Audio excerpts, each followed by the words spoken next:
Эфирда яңалыклар вакыты, студияда Лесен Галиева, исәнмесез. Бүгенге чыгарылышның төп темалары.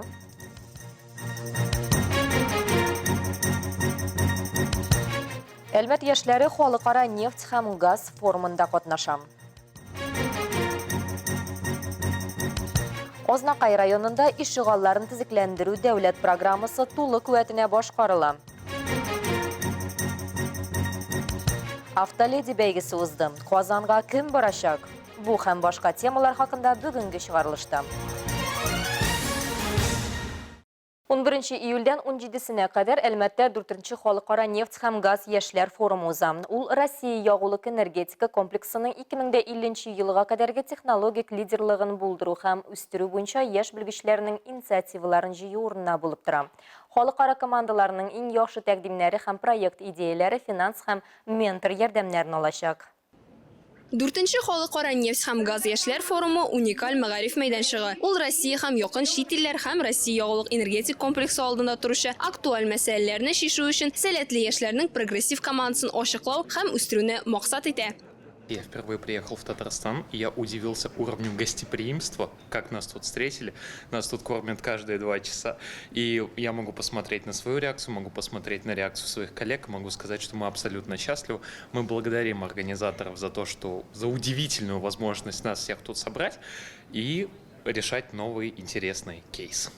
Форумда катнашучылар 6 көн дәвамында сессияны күз алдында тотучы интенсив укыту узачак. Нефть-газ өлкәсе әйдәп баручы экспертлары мастер-класслары, карарлар эзләү һәм нефть-газ чыгаруда технологик лидерлыкка, нефть эшкәртүдә һәм нефть-газ химиясендә технологик лидерлыкка бәйле аеруча актуаль проблемаларны ачыклау буенча бизнес чакырулар һәм кейсларны карауда актив катнашу мөмкинлеге бирә торган тренинглар, шул исәптән нефть-газ тармагының тотрыклылыгын арттыруга бәйле мәсьәләләрне карауда катнашачаклар. 4-нче халыкара нефть һәм газ яшьләр форумында катнашучы 250-гә якын кеше командаларга бүленгән. Алар инде хакатонның биремнәре белән танышты. Шимбәгә тикле командалар нефть һәм газ өлкәсендәге актуаль бурычларга һәм биремнәргә шишелеш эзли. Кейс һәм проблемаларны шишкән вакытта бердәмлек тә, тизлек тә кирәк. Бу эштә катнашучыларга юнәлешләрнең экспертлары ярдәм итә.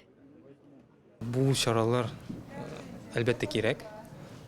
Чөнки без монда бөтен яшь кешеләрне җыябыз.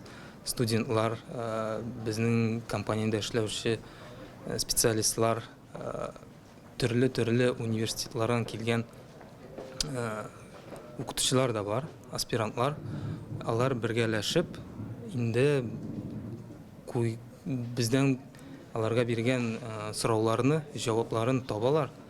Хакатон форматындагы форум кирәк дип саный биредәге экспертлар. Кейс һәм проблемаларны шишүдән тыш форумда яшьләр үзләрен дә күрсәтә ала. Шулай ук мондый чаралар бердәмлекне дә булдыра. Лина Хәсәншина, Айдар Кабиров, Яңалыклар вакыты, Луч Әлмәт телекомпаниясе. Ишегалларын тизекләндерү дәүләт программасын гамәлгә ашыру кысаларында Ознакай районында эш тулы куәтенә бара. Әлеге программага шәһәрнең 14-нче балалар бакчасы да кертелгән. Район башлыгы Марсель Шайдуллин анда эш барышы белән танышты. 14-нче Ратничок балалар бакчасы узган ел Татарстан Республикасы ишегалды яны территориясын төзекләндерү программасына кертелеп, бүгенге көндә биредә яңа асфальт түшәлгән. Шулай ук Дәүләт Советы депутаты Рөстәм Мөхәммәдиев һәм район җитәкчелеге ярдәме белән бинаның эчке ягында да яңарту эшләре алып барыла. Безгә 400 мең сумлык җиһазлар алынды. Хәзер инде бездә шахмат бүлмәсе дә булачак. Физкультура бүлмәсе дә шундый матур, якты булачак. Бездә бию бүлмәсе булачак. Татар теле бүлмәсе шундый матур, якты булачак. Бүгенге көндә биредә 48 кеше эшли, шул исәптән 22 педагог, 42 бала 1-нче сыйныфка озатылган. Безнең балалар бакчасында 8 төркем. Аның өчесе татар теле, татар телендә өйрәнү төркеме һәм 2 логопед. Илмира Шарифуллина, Рөстәм Акбаров, Яңалыклар вакыты, Луч Әлмәт телекомпаниясе. Бүген калабызда автоледи конкурсы узды. Бирдә 7 мөлаем зат катнашты. Иң оста машина йөртүче белән безнең төшерү төркемендә аралашып кайтты.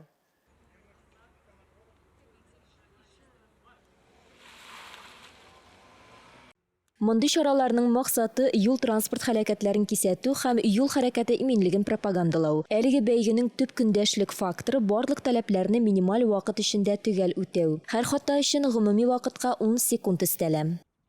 Хәзерге автодөньяда рульдәге хатын-кыз сирәк күренеш түгел.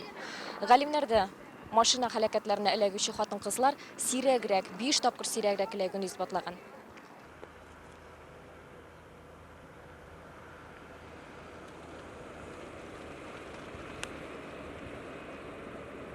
Mini, Midi һәм Maxi бәйге автомобильләр шундый тәртиптә куелды. Ford Kuga авто йөртүчесе Румия Минязова рульдәге 18 ел стажына карамастан бәйгедә беренче тапкыр катнаша. Шуңа да дулкынлану хисе яулап алып берничә хатада китте ди автоледи.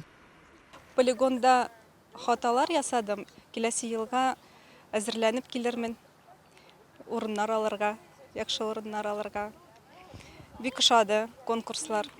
12 ел стажы булган Альбина Гарифова 10 яшеннән руль артында. Әти-әниләре шулай кечкенә чагыннан ук руль маневрларына өйрәткәннәр. Быел ул икенче тапкыр бәйгедә катнаша. Катнашучының җан атучысы аның әнисе. Бүген кызы белән ул тулаем горурлана ала. Знаете, она сама участвует в этом конкурсе. С самого первого дня, получается, участия, года, так скажем. Она занимала призовые места. Я просто не могла ее подвести. Как бы стремление есть, чтобы показать себя тоже так же, то, что она меня научила. Альбинаның торышлыгы һәм әнисенең җан атуы бушка китмәде. Ул гамәли машина йөртүдә җиңүче дип табылды. Абсолют җиңү дә аның артында. Юл хәрәкәте белеме буенча иң яхшысы дип Сабина Габитова билгеләнде. Алар икесе дә Казанга бәйгенең республика этабына барачак. Бүген колабызда сәламәтлекләре шикле әлмәтлеләр өчен бәйрәм программасы оештырылды. Кече Сабантуй исеме астындагы чара Татарстан нефтенә 60 ел исемендәге мәдәният һәм ял паркында узды.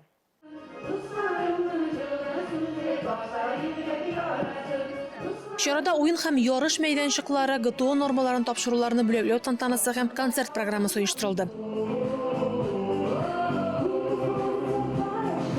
Отрадно, что в данном мероприятии принимает большое количество благотворителей. Искренне радуемся, что этот праздник ожидаем людьми с ограниченными возможностями. Они с удовольствием приходят сюда, принимают участие в различных соревнованиях, получают достойные места. И хочется сказать то, что среди них есть даже такие люди, как чемпионы мира.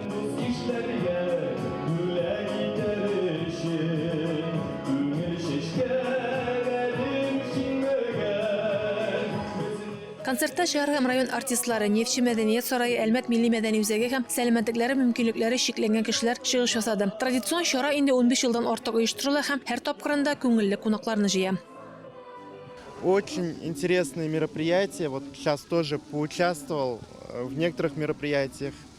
Очень интересная культурно-развлекательная программа.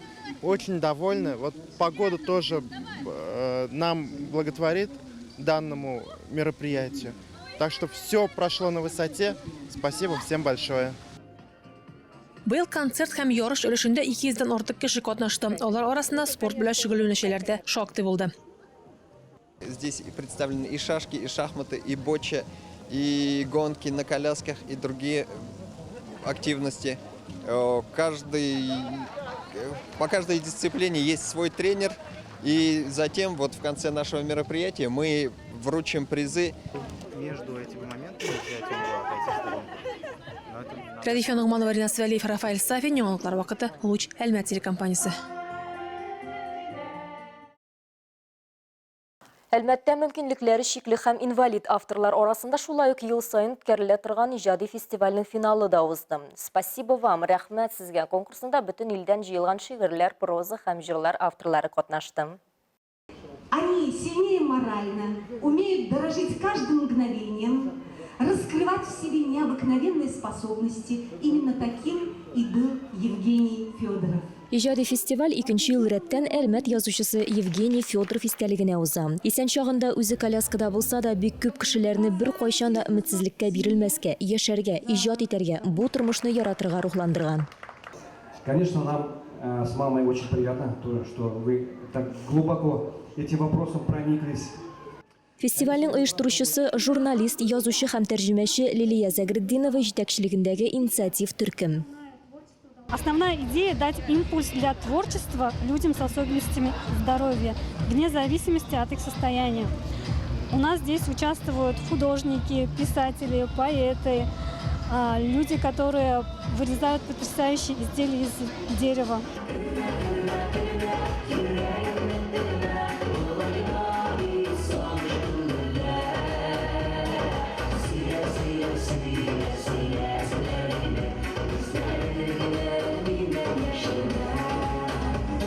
Бүтін Россия фестиваленә илнең төрле төбәкләреннән 70 гариза бирелгән. Конкурста 18 яшьтән 70 яшькә кадәрге авторлар 8 номинациядә катнашты. Я вообще пришла сегодня пообщаться, познакомиться с новыми людьми. Это прекрасная возможность увидеть таких же творческих людей, как и я.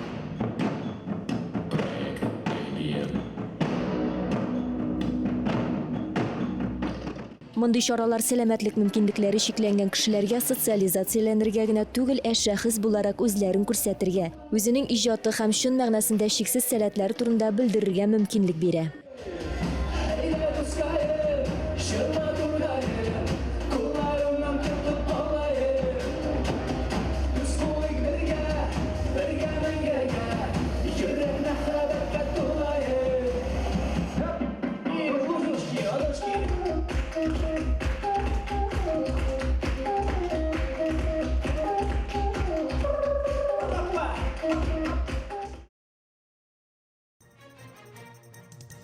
Бүгінге шулар иде. Мин Лейсан Галиева һәм монтаж операторы Динара Гайнутдинова сезнең белән сау булашабыз. Исән сау булыгыз.